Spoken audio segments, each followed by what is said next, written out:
ఛత్తీస్గఢ్ భీముడికి అమెరికాలో ప్రశంసలు. యోధుడు, సామాజికవేత్త, విద్యాదాత చింతారాం తిక్రిహా జీవితం ఆధారంగా తెరకెక్కిన డాక్యుమెంటరీ ఛత్తీస్గఢ్ కే భీమ్ చింతారాంకు అమెరికాలో గొప్ప గౌరవం లభించింది. ఈ నవంబర్ 2న న్యూయార్క్లో జరిగిన అమెరికన్ ఇంటర్నేషనల్ ఫిల్మ్ ఫెస్టివల్లో ఈ డాక్యుమెంటరీకి ప్రశంసలు లభించాయి.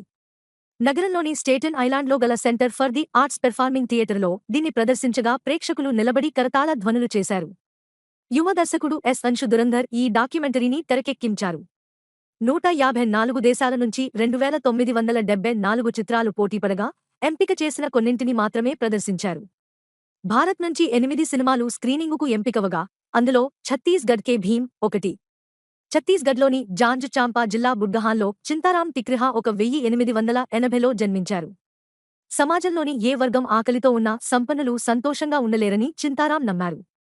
ఆయన ఇంటి ధాన్యాగారపు తలుపులు నిత్యం తెరిచి ఉండేవి. ఆహారం అవసరం ఉన్నవారు తీసుకువెళ్లేవారు.